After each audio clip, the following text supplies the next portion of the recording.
వారి పేరట మీకు అందరికీ శుభాది వందనాలు.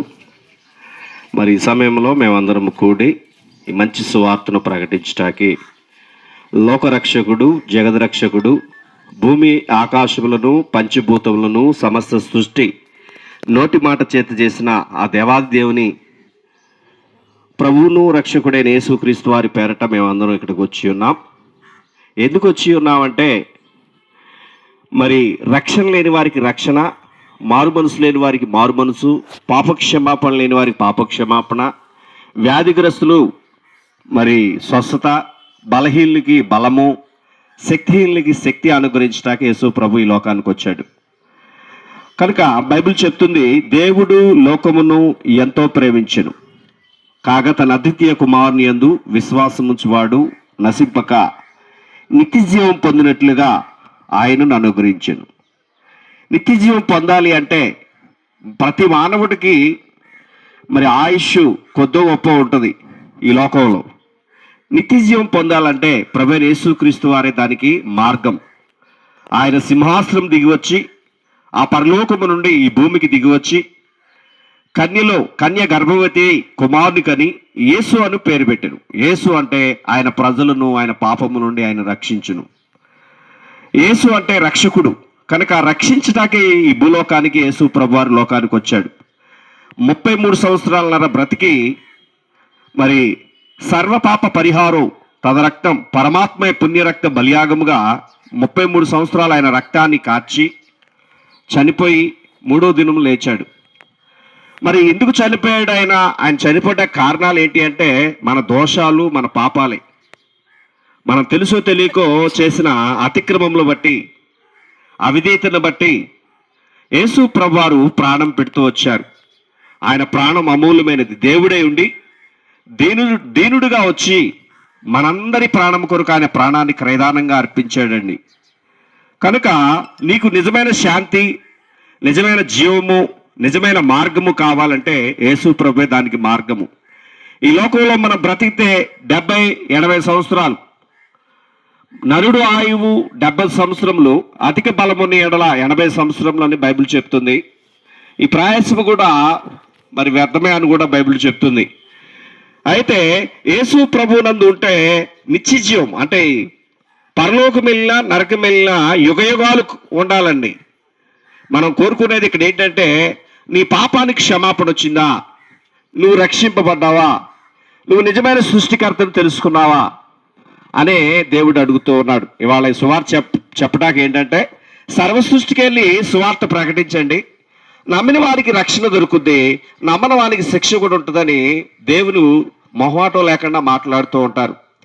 ప్రియా సహోదరి సహోదరులారా, ఎవరు నమ్ముతారో, ఎవరు విశ్వసిస్తారో ఆ నిత్య జీవంలో, ఆ పరలోక రాజ్యంలో ఉంటారు. నరకం అనేది పరలోక రాజ్యం కంటే నరకం అనేది భయంకరం అండి. పరలోకం వెళ్ళే వాళ్ళకి సంతోషం ఉంటుంది, ఆనందం ఉంటుంది, నెమ్మది ఉంటుంది, సమాధానం ఉంటుంది. అక్కడ ఏడుపు దుఃఖము లేవు, బాధలు లేవు. 12 గుమ్మములు 12 ముత్యములు అలంకరింపబడ్డ బంగారు వీధుల్లో నీవు నేను ఉండాలి అంటే యేసు ప్రభువే దానికి మార్గం. నేనే మార్గమును, నేనే సత్యమును, నేనే జీవమును, నా ద్వారా తప్ప పరలోక రాజ్యానికి ఎవరు రారని యేసు ప్రభువు సెలవిస్తూ ఉన్నాడు. పరలోకానికి రావాలంటే యేసు ప్రభువే మార్గం. అలాగే నిత్య నాశనం అనే నరకం ఉంది, అది కూడా యుగయుగాలు ఉండాలి. ఆరని అగ్నిగుండం, అగ్ని ఆరదంట, పురుగు చావదంట. మరి యుగయుగాలు కాలుతున్న మండు అగ్నిగుండం, మరి దాని నుండి నిన్ను ఎవరు తప్పిస్తారంటే యేసు ప్రభువే తప్పించేది. అందుకే శరీరమును ఆత్మను నరకంలో పడేసేవానికి ఎక్కువ భయపడండి అని బైబిల్ చెప్తుంది. మరి శరీరమును ఆత్మను కూడా నీ నరకంలో పడేసే దేవాది దేవుని దగ్గరకు వచ్చి, అయ్యా ఆ అగ్నిగుండము నాకొద్దు, ఆ పాతాళము నాకొద్దు, నేను ఆ భరించలేని ఆరని అగ్నిలోకి నేను వెళ్ళను, నన్ను కూడా రక్షించు, నన్ను కూడా నీ రాజ్యంలో చేర్చుకో యేసు అంటే ఆయన చేర్చుకోవటానికి ఇష్టపడుతున్నాడు. ఎవరు త్రోసివేసేవాడు కాదు. కానీ నువ్వు విశ్వసించడం ఒకటే, నువ్వు హృదయం తలుపు తెరవడం ఒకటే.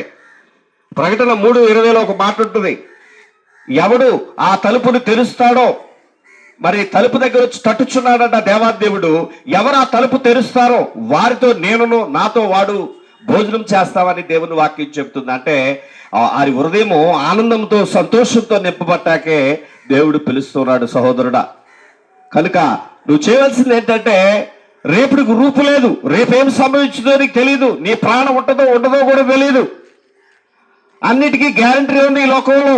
నువ్వు కొనే ప్రతి వస్తువుకి గ్యారంటీ ఉంది. నువ్వు చిన్న వస్తువు కొన్నా దానికి సమయం ఇస్తాడు, గ్యారంటీ ఇస్తాడు. కానీ మనిషి గ్యారంటీ లేదు. రేపేం సంభవించుద్దో నీకు తెలియదు.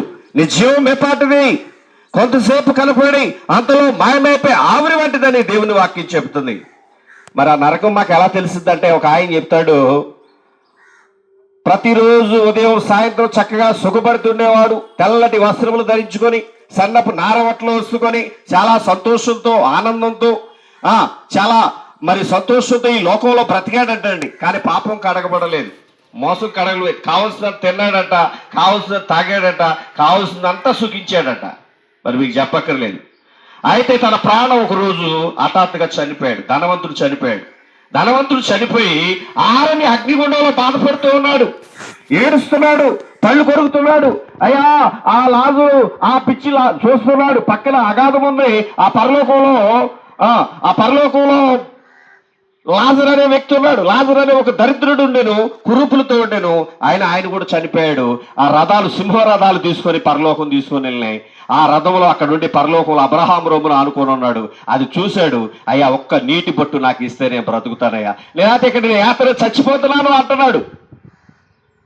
మరి సువార్త తింటే ఆ యాతనకి ఆ నీళ్లు పట్టుకు నువ్వు చచ్చిపోవు. సువార్తి నమ్మిన వాడికి రక్షణ, నమ్మని వాడికి శిక్షణ. అందుకే చెప్తూ ఉన్నా, ఈ లోకంలో దేవుని సువార్త ప్రకటించడానికి కారణం ఏంటంటే ఆరని అగ్నిగుండం ఉంది. అయ్యా రాబోయే విపత్తు, భయంకరమైన తుఫాను వస్తుంది, రాత్రింబగళ్ళు బాగా కురుసుద్ది, 40 దినాలు 40 రాత్రులు అని ఎవరైనా మనకు చెప్పారనుకోండి, ఏం చేస్తాం? ముందే జాగ్రత్త పడతాం. ఎక్కడిది ఏం చేయాలో అలా జాగ్రత్త పడతాం. అలాగే ఈ సువార్త కూడా అంతే. ఆరని అగ్నిగుండం ఉంది, పాతాళం ఉంది, వేదనకర స్థలం ఉంది. ఆ స్థలంలోకి వెళ్ళకుండా కాపాడేవాడు ఒక ఆయన ఉన్నాడు. ఆయనే ప్రభువైన యేసుక్రీస్తు వారు. ఆయన మన వేదన భరించాడు, ఆయన మన పాపం భరించాడు. నువ్వు చేసిన ప్రతి అతిక్రమానికి ఆయన దగ్గర ఆయన రక్తము, ఆయన అమూల్యమైన రక్తము నిన్ను కడిగి శుద్ధీకరిస్తుంది. తెలుసో తెలియకో చేసిన ప్రతి అతిక్రమము యేసయ్యా నన్ను క్షమించు అంటే నిన్ను క్షమించింది. ఇంకే మానవుడు గాని, ఏ మనిషి గాని, ఈ లోకంలో అధికారులు గాని ఎవరైనా సరే నీ పాపానికి క్షమాపణ పెట్టేవారు లేరు ఈ లోకంలో ఎవరైనా సరే. కానీ యేసు ప్రభు, యేసు రక్తం ప్రతి పాపముని కడుగుద్దండి. ప్రియ సహోదరి సహోదరులు, ఆరని అగ్నిగుండం ఉంది. అదే మేము ప్రకటించకొచ్చాం. ఇక్కడ నువ్వు 2 స్టేర్లు కడతావు, 2 ఐశ్వర్యాలు కడతావు, 4 బిల్డింగులు కడతావు, లేకపోతే ఏదో కోట్లు సంపాదిస్తామని మేము చెప్పడానికి ఇక్కడికి రాలేదు. కానీ మీ ఆత్మను కాపాడుకోండి, మీ ప్రాణాన్ని కాపాడుకోండి, ఆరని అగ్నిగుండంలోకి వెళ్ళొద్దు అని చెప్పడానికి మేము ఇక్కడికి వచ్చాం. అంతే. జస్ట్ ఎన్నవాడు రక్షింపబడతాడు, ఎన్నవానికి శిక్ష ఉంటుంది. అందుకే ప్రాణం ఉండగానే ప్రభువైన యేసుక్రీస్తును సొంత రక్షకుడిగా అంగీకరించండి. ప్రాణం పోయాక నిన్ను కాపాడేవారు ఎవరు లేరు. అయ్యో నేను బలంగా ఉన్నా కదండి నాకేంటని అంటామేమో. మనిషికి మరణం ఎప్పుడు వస్తుందో తెలియదు. అరే నిన్న బాగానే ఉన్నాడు ఏమైందండి అంటే హార్ట్ అటాక్ వచ్చిందండి. అరే మన బాగానే ఉన్నాడు ఏమైందండి అంటే గౌకుని యాక్సిడెంట్ అయిందండి. అరే మన బాగానే ఉన్నాడు ఏమైందంటే హఠాత్తుగా చనిపోయాడండి, నిద్రలోనే చనిపోయాడండి అంటారు. కనుక నీ పాపములు కడిగేవాడు, నేను పరిశుద్ధపరిచేవాడు, నిత్య జీవాన్ని ఇచ్చేవాడు యేసు ప్రభు ఒక్కడేనని మేము నొక్కాడిని చెప్తున్నాం. ఎందుకంటే మేము అది పొందుకున్నాం. నేను కళింగ రాజులు, కళింగ బ్రాహ్మలు. యేసు ప్రభు అంటే మాకు తెలియదు. మరణం వచ్చింది, చచ్చిపోతాడని డాక్టరు, పెద్ద వైద్యుడు, వాళ్ళు ఏమంటారంటే MBBS అంటారు. అలాంటి డాక్టరే చనిపోతాడని చెప్పాడు. అయితే యేసు ప్రభు నమ్ముకో అయ్యా నిన్ను రక్షిస్తారని ఎవరో ఇలాగే సువార్త చెప్తే నేను విన్నాను. ఆ సువార్తని యేసయ్యా నువ్వు దేవుడు అయితే నన్ను కాపాడు అని నేను ఒక మాట అన్నాను. మళ్ళీ 3వ రోజు నా బలాన్ని నాకు ఇచ్చాడు, నా వ్యాధి, నా మరణాన్ని ఆయన తీసివేశాడు. దేవునికి మహిమ కలుగునుగాక. ప్రియ సహోదరి సహోదరులారా, ఈయన పరమ డాక్టరు, పరమ వైద్యుడు. ఆయన దగ్గరికి వచ్చిన వారిని ఎంత మాత్రం త్రోసివేడు. నిత్య జీవం ఇవ్వటమే కాదు, నీ కుటుంబాన్ని కడతాడు, నీ బిడ్డలు కూడా ఆయన ఆశీర్వదిస్తాడు. ఆయన నీ కుటుంబం, నీ పిల్లలు కూడా నిన్ను ఆశీర్వదించి ఆయన రెక్కల నీళ్ళ నిన్ను భద్రపరుచుకుంటాడు. కుమారుడా, కుమారి, ఈ మంచి సువార్త నీకు మళ్ళీ రేపు ఎవరు చెప్పువారు ఉండకపోవచ్చు.